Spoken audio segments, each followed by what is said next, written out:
Hello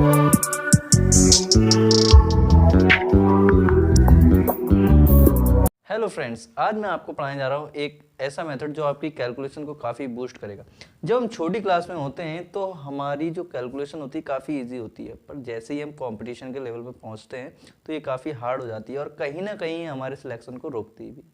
तो हमें calculation को इंक्रीज़ करना बहुत ज़रूरी है।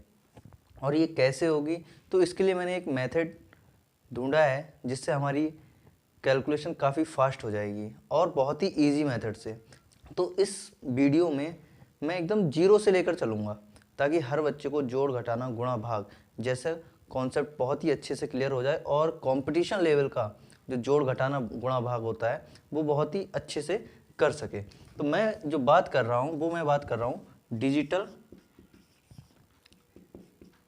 सम मेथड।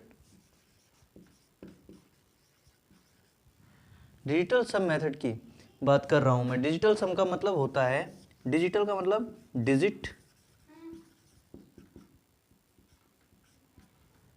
और सम मीन्स क्या होता है, ऐड करना।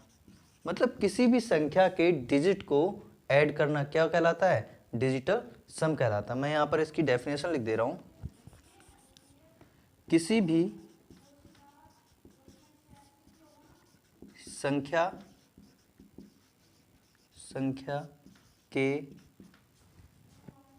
अंकों का योग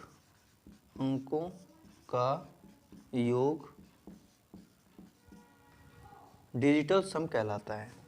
डिजिटल सम कहलाता है।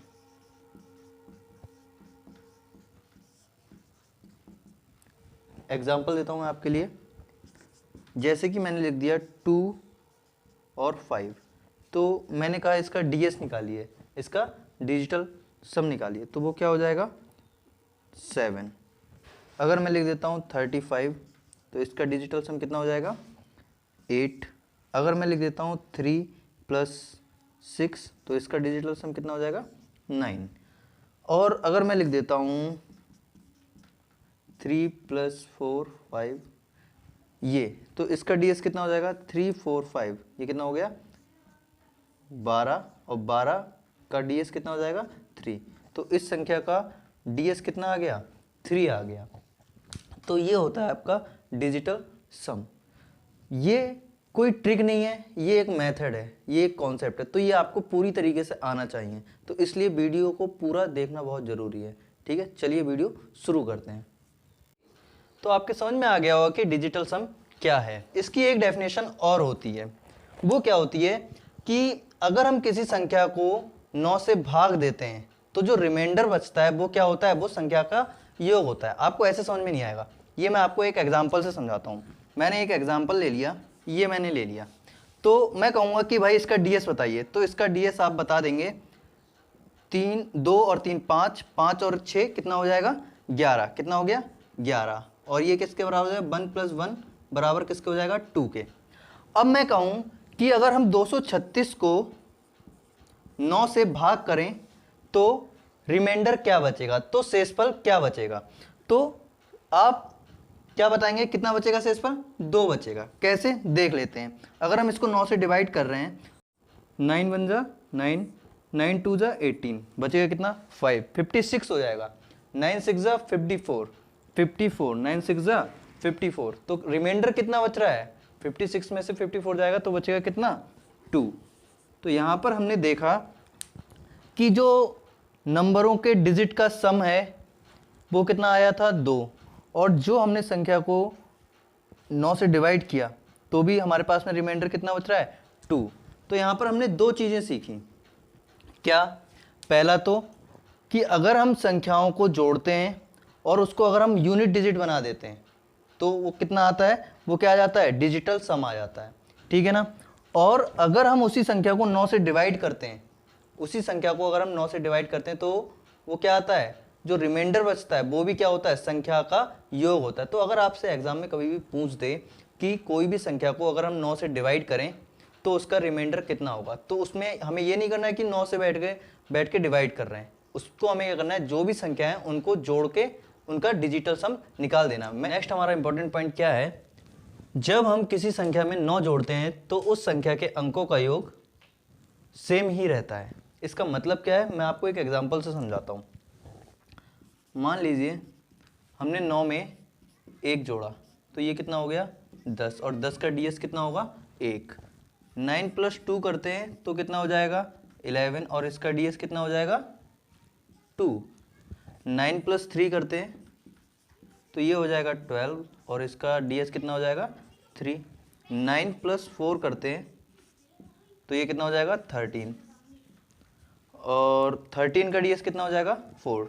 1 + 3 कितना हो जाएगा 4। 9 + 5 किया हमने तो ये हो गया आपका 14, और इसका डीएस कितना हो जाएगा 5। तो यहाँ पर एक कॉमन सी चीज़ हमको देखने के लिए मिलती है कि जब भी हम 9 में कोई संख्या जोड़ते हैं तो हमें उसका डीएस, मतलब कि 9 में हमने 1 जोड़ा तो संख्या मिली हमें 10, और 10 का डीएस कितना आ गया 1।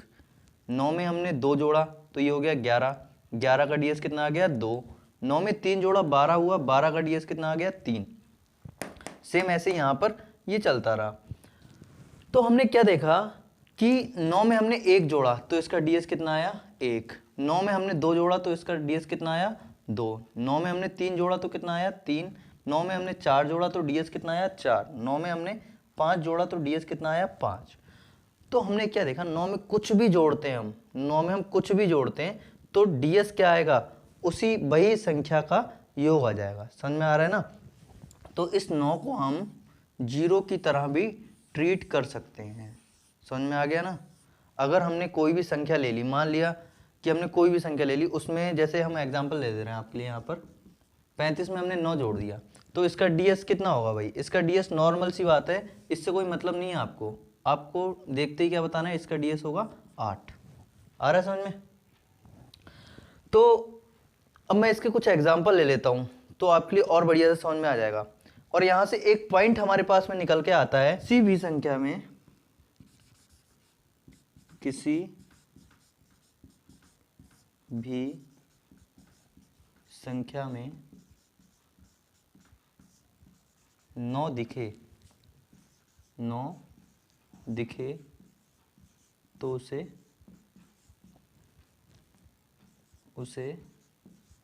काटते हैं। कैसे, ये मैं आपको एक एग्जांपल से समझाता हूँ। मान लीजिए कि हमारे पास में एक संख्या है 3 4 2 7 3 4 3 5 1 2, ठीक है। ये हमारे पास में एक संख्या है, तो हमसे बोल दिया जाए कि इसका डीएस निकालिए। तो इसका डीएस कैसे निकालेंगे कि इसको एक एक करके जोड़ना नहीं है हमको इस संख्या में जहाँ पर भी 9 बनता हुआ दिखाई दे रहा है हमको तुरंत काट देना है। जैसे कि 5 3 8 और 1 9, ये कट गया। 2 और 7 कितना हो गया 9 हो गया, ये कट गया। 4 3 7 और 2 9, ये भी कट गया। तो इसका डीएस कितना आया, डीएस इसका आ गया कितना 0। इसका डीएस कितना आ गया 0। और ये बात हमेशा याद रखनी कि अगर कभी भी डीएस 0 आता है तो उसको हम 9 भी लिख सकते हैं। क्या लिख सकते हैं, 9 भी लिख सकते हैं। इतनी सी बात आपके समझ में आई होगी। नेक्स्ट एग्जांपल ले लेता हूं मैं, 3 4 5 7 3 2 1 4, ठीक है। बोले इसका डीएस निकालिए। या फिर ये भी कह सकता है कि इस संख्या को 9 से डिवाइड करने पर शेषफल कितना बचेगा। तो नॉर्मल से आपको क्या करना है कि हमें देखना है कि 9 कहाँ कहाँ पे बन रहा है। जैसे कि ये बन रहा है तो इसको हम काट देंगे, ठीक है। ये बन रहा है, इसको काट दिया, ठीक है ना। और ये देखिए, अब देखते हैं 3 और 3 6, 6 और 1 7, 7 4 11, ये कितना आया 11, और इसका डीएस कितना आ जाएगा 2। अब आप नॉर्मल सर जो डीएस का जो मेथड है वो आप समझ चुके हैं। अब मैं इसको बताऊंगा कि ये हमारे एग्जाम में कैसे आता है, और इससे हम जोड़ घटाना गुणा भाग ये भी हम सीखते हैं, ठीक है ना। तो चलिए अब हम इसके कुछ एग्जाम्पल देखते हैं। जैसे कि ये प्लस का एक एग्जाम्पल है, तो इसमें हमें डीएस मेथड अप्लाई करना है और देखना है कि ये सही है या गलत। डीएस मेथड अगर हम अप्लाई करते हैं तो अगर हम इसका डीएस निकालते हैं तो इसका डीएस कितना हो जाएगा 10 हो जाएगा, है ना। 10 प्लस इसका कितना हो जाएगा, देखिए 9 इसमें काट देंगे, है ना, और ये कितना हो जाएगा 7, और इसका ds कितना हो जाएगा 7 और 1 8, ठीक है ना, ये कितना हो जाएगा 17 और ये हो जाएगा 8, तो ये 8 बराबर 8। ये आपके समझ में आ गया होगा कि ये देखिए ये क्वेश्चन नॉर्मली आपके एग्जाम में ये क्वेश्चन दिया रहता है, और आपको पता है कि आपका जो भी कंपटीशन होता है उसमें एमसीक्यू दे रखा होता है, और एमसीक्यू में पूरा जो है होता है एक्यूरेट आंसर दे रखा होता है। तो यहाँ पर अगर एक्यूरेट आंसर है तो आपका आंसर हमेशा ठीक आएगा, ठीक है ना। देखिए हमने यहाँ पर ये देखा कि इसका ds 10 और 7, इसका 7 निकला था, दोनों को देखा 8 निकला। तो ये जो ds होता है वो मैच करना पड़ता है हमें अपने आंसर से। हमारे पास में 4 ऑप्शन दे रखे होंगे, एक जिनमें से एक ये भी होगा, तो हमको नॉर्मली क्या देखना है, इसको ऐसे ds चेक करना है, इसका ds 8 आ रहा है, फिर हमारे जो MCQs हैं उनमें से चेक करना है कि कौन कौन सा ds मैच कर रहा है, ठीक है ना। चलिए अब देखते हैं नेगेटिव वाला। यहाँ पर अगर हम देखते हैं तो इसका ds अगर निकालते हैं तो ये कट गया 6 - 6 बराबर ये कितना आ रहा है 9, तो ये आ गया 0, 0 बराबर 9, और मैंने आपको अभी बताया था कि इस 0 को हम 9 भी मान सकते हैं। तो आपके MCQs में से जिसका भी ds 9 आ रहा है वो आपका क्या हो जाएगा आंसर। अब हम देखते हैं मल्टीप्लिकेशन वाला। 3 और 5, 3 5 का हो जाएगा 8, और इसका कितना हो जाएगा 7, है ना, बराबर ये कितना हो जाएगा 11, 7 अट्ठे 56, 56 इक्वल टू 11, मतलब ये कितना हो जाएगा इसका ds 2 हो जाएगा, और इसका ds भी कितना हो जाएगा 1 और 1 2। तो यहाँ पर हमने क्या देखा कि ds हमारा सेम आ रहा है, यहाँ से हमारी सारी कंडीशन सेटिस्फाई हो रही है ds मेथड से, ठीक है ना। हाँ, तो नेक्स्ट पॉइंट है हमारा, यदि किसी संख्या का ds 0 है, 0 आता है तो उसे 9 मानते हैं। ये बात मैं आपके लिए पहले भी बता चुका हूँ। दूसरी इंपॉर्टेंट बात क्या है, परसेंटेज या पॉइंट का ds पर कोई फर्क नहीं पड़ता है। इसका मतलब क्या है आप समझें। यहाँ पर मान लीजिए कि मैंने लिख दिया 6.2, तो इसका ds कितना होगा, इसका ds 8 होगा, ठीक है ना। अगर मैं लिख दे रहा हूँ 6.002, तो इसका ds कितना होगा, तो इसका भी ds कितना होगा, इसका भी 8 ही होगा, ठीक है। और परसेंटेज का भी कोई फर्क नहीं पड़ता है। अगर मैं लिख देता हूँ कि 37%, तो 37% का मतलब कितना होगा, इसका ds कितना हो जाएगा 7 3 10, मतलब कि 1, मतलब इसका कोई मतलब नहीं होता है, ds में परसेंटेज का कोई इतना बड़ा रोल नहीं होता है, ठीक है ना। जैसे मैंने लिख दिया 3.49%, ठीक है, ये लिख दिया, तो कोई फर्क नहीं पड़ रहा है इससे, ठीक है ना। इसका क्या होगा ds 9 कट जाएगा, इसका ds कितना आ जाएगा 7, ठीक है। चलिए अब हम देख लेते हैं एक एग्जाम्पल। ये आपके एग्जाम का क्वेश्चन है, इसमें आपको आंसर निकालना है। अब इतनी कैलकुलेशन क्या आप बैठकर जोड़ते थोड़ी ना रहेंगे एग्जाम में, क्या करना है आपको ds मेथड से करना है।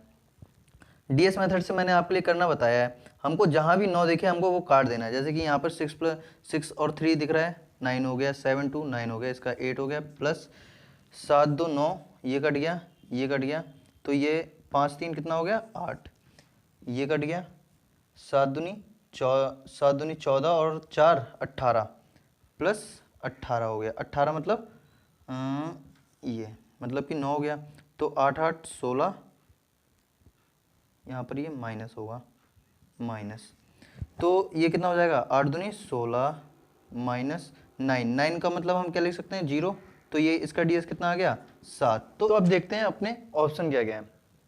जिसका ds 7 है वही हमारा आंसर है। जैसे कि हमने देखा ये हो गया 5 2 7, ये हो सकता है, 2 6 और 8 ये नहीं होगा क्योंकि इसका ds 8 हो रहा है।